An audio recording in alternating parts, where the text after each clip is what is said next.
नमस्कार शेतकरी बंधूंनो, आपणा सर्वांचं माझ्या युट्यूब प्लॅटफॉर्मवरती सहर्ष स्वागत आहे. तर आज मी ज्या ठिकाणी आलो आहे शेवग्यामधला प्लॉट आहे. यलमार मंगेवाडी गावामध्ये आलो आहे. सागर एलपले म्हणून एक चांगले शेतकरी आहेत. गेले 7 वर्षापासून शेवगा या पिकाची ते लागवड करतात.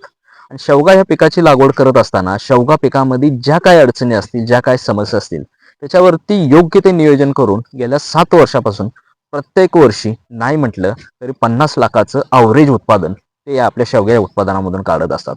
तर बऱ्यापैकी म्हटलं तर 20 एकर क्षेत्रामध्ये त्यांची शेवगा पिकाची लागवड आहे आणि त्याच्यामध्ये ओडीसी 3 आणि ओडीसी 4 या व्हरायटीचे ते लागवड करतात. तर आज हे जे शेवगा आपलं पीक आहे ओडीसी 3 आणि ओडीसी 4 आहे, सध्या फ्लॉवरिंग स्टेज चालू आहे. मागचे 2 महिने कंटिन्युअस पाऊस असल्यामुळे 2-3 वेळेस त्याच्यामध्ये येणारं फ्लॉवरिंगला खूप मोठ्या प्रमाणात आपल्याला अडचणी आल्या. तरी सुद्धा मे मधली छाटणी केल्यानंतर पाऊस झाल्यानंतर जी फ्लॉवरिंग झालं त्या फ्लॉवरिंगमध्ये बऱ्यापैकी समस्या आल्या आणि त्याच्यानंतर 2-3दा परत बाग न्यूट्रल करून त्याच्या माध्यमातून त्यांनी कळी काढण्यासाठी प्रयत्न केला.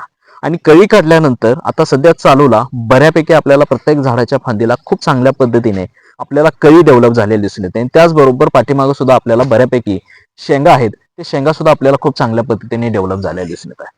तर सुरुवातीच्या स्टेजला ज्यावेळेस मे मध्ये छाटणी घेतली त्यावेळेस प्रत्येक झाडाला साधारण 1 क्रेट शेणखत असेल, त्याचबरोबर रासायनिक खतं असतील किंवा सूक्ष्म अन्नद्रव्यांची खताची मात्रा असेल, ते प्रत्येक झाडाला व्यवस्थित योग्य प्रमाणात दिले, जेणेकरून जी झाडाच्या माध्यमातून येणारी जी कळी आहे त्या कळीचं सेटिंग आहे किंवा त्याचबरोबर त्या शेंगांची होणारी साईज असेल, लांबी असेल, त्याची चांगली पोषण द्रव्याची क्षमता भागवण्यासाठी योग्य ते अन्नद्रव्याचं समतोल वापर त्यांनी प्रत्येक झाडाला केलाय.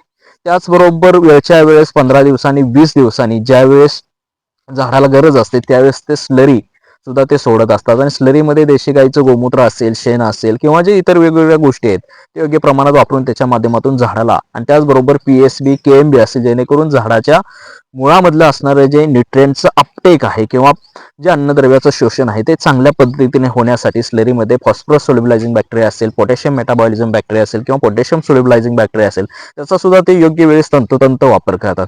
त्याचबरोबर ज्यावेळेस आता सध्या चालूला फ्लॉवरिंग स्टेज आहे, कुठे कुठे आपल्याला फ्लॉवर खूप चांगल्या पद्धतीने ओपन झालेले दिसून येत आहे, पण त्याच्यामधली सगळ्यात महत्त्वाची जी गोष्ट आहे त्याचं परागीभवन होणं गरजेचं आहे. तर त्यासाठी प्रत्येक एकरामध्ये साधारण 2 ते 4 आपल्याला मधमाशीच्या पेट्या सुद्धा त्यांनी ठेवलेल्या दिसून येते, जेणेकरून मधमाशीच्या माध्यमातून परागीभवन होऊन आपल्याला शेंगांचे सेटिंग सुद्धा खूप चांगल्या पद्धतीने आपल्याला झालेलं दिसून येत आहे.